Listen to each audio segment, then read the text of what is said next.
你知道嗎？世界公認5個長壽村：中國廣西巴馬、新疆和田、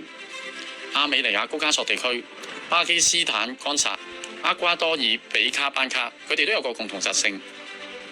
佢哋嘅地磁強度咧，平均係超過世界其他嘅地區。而地球磁場衍生嘅 PEMF 係讓人類健康進入生態能量嘅大時代。PEMF 就係脈衝電磁場。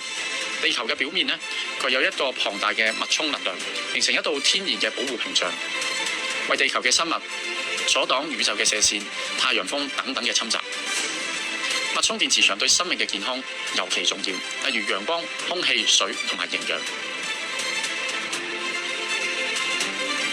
同地球一樣，人體咧會散發出脈衝能量嘅。著名嘅 Brian Mister 博士，佢喺 PEMF 健康嘅第5元素書入邊，通過一組織嘅對比，年輕嘅時候咧，人體散發出嘅脈衝電磁場大約係每分鐘3至5次，隨住年齡嘅增加就會降低。中老年人嘅時期降至每分鐘1次，而糖尿嘅病患者咧，約為每10分鐘先有1次。儘管佢哋體驗咗脈衝電磁場對人體尤其重要，唔難理解。通過細胞擴散嘅脈衝能量咧，血液可以有足夠嘅流動，去到達身體每一個部位。亦即係話，脈衝電磁場可以促進機體嘅血液循環，從而保障人體各個器官嘅健康運轉。我哋都知道，細胞健康就等於身體健康。通過對唔同情況嘅細胞電壓監測，我哋會發現健康嘅細胞生理嘅電壓為70至100毫伏，心臟細胞生理嘅電壓大約係90至100毫伏。肥胖人嘅脂肪細胞生理電壓就為20至25，而患有慢性疾病嘅咧，或者其他受損嘅細胞咧，生理電壓為30至50毫伏。癌症病患者嘅細胞生理電壓就為15至20毫伏。被譽為有史以嚟最重要嘅健康發現，接地氣不生病。人體咧係電器，地球就係電源，從大地散發出嚟嘅天然能量就係舒緩炎症、緩解衰老嘅最終良藥。通過各項實驗同埋數據去實證，地球散發出嘅自由電子可以中和體內誘發疾病、破壞細胞嘅自由基，從而促進細胞內嘅新陳代謝，幫助修復病變區嘅損傷細胞。所以脈衝電磁場就好似充電器一樣咁，可以為細胞不斷儲積能量。PEMF 開啟全球物理療法新征程。早喺20世紀70年代 ，PEMF 就已經被美國 FDA 批准用於臨床實驗，並取得相當唔錯嘅效果。唔止啊，世界各地政府對 PEMF 療法官方嘅准入重視度都係非常之高嘅，有超過1萬篇嘅關於 PEMF 嘅科學文獻發表咗，超過有2000個雙盲研究證明 PEMF 係一種安全、高效、可以促進身體健康嘅物理療法。一項著名 PEMF 喺骨科相關嘅治療中研究發現，對45個案例骨折合併萎縮不連局部感染嘅病患者，俾 PEMF 刺激，結果發現PEMF 能夠促進大約35%，16個案例10週內可以愈合，85%有38個例子4個月之內可以愈合。臨床療法相助有效果。喺2015年中國骨質疏鬆骨折診斷指南中，亦明確指出 PEMF 係一種簡單、無創、安全而有效，對於骨折有促進作用嘅物理療法。著名研究克林頓奧伯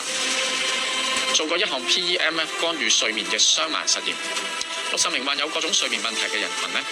分成2組，喺相同條件下，一半人用 PEMF 去干預，一半人就冇干預。結果顯示加入 PEMF 干預人群中85% 人會瞓得更加快，93% 嘅人會瞓得更加好，100% 瞓醒嘅人精力更加充沛。而多名參與者反映對氣喘、風濕性關節炎都有明顯嘅好轉。PEMF 屬於安全無創嘅物理療法，同藥物相比冇毒冇副作用，通過血液循環激活細胞嘅能量，從根源上幫助機體恢復健康。目前已經喺全世界範圍廣泛使用，唔單止用於喺輔助治療各種臨床病症對於糖尿病、軟骨再生、骨質疏鬆、消炎止痛。帕金遜亦都被廣泛運動員使用增加耐力、恢復體能、提高速度等領域，被眾多健康嘅人來稱，堅持用於日常保健。Olylife 太黑池少能儀，科學養生為健康啟航。Olylife 太黑池少能儀應用太黑磁波與人體嘅細胞同頻共振嘅原理，釋放8至1000 UM 嘅精準太黑磁波，猶如人體細胞充電器一樣，從腳底開始遍佈全身，為機能補充生物能量，讓身體由內到外通起嚟。Olylife 太黑池少能儀產品優勢：安全無創，用於物理療法、治療進行，冇任何副作用，健康舒適，猶如身體做一次深密嘅 SPA， 大家容易接受並且堅持。通過激活細胞，促進機體嘅微循環，從根源改善亞健康問題，可以同時改善多種不適嘅症狀。一件操作多個檔位，屋企均可使用。一台儀器多人享用，成本低、高效益，家人健康之選。每日使用 Olylife 太黑池少能儀20分鐘，就相當於戶外運動2小時，徒手按摩8小時，持續排汗1個鐘，連續刮痧60次。Olylife 太黑池少能儀，科學養生為健康啟航。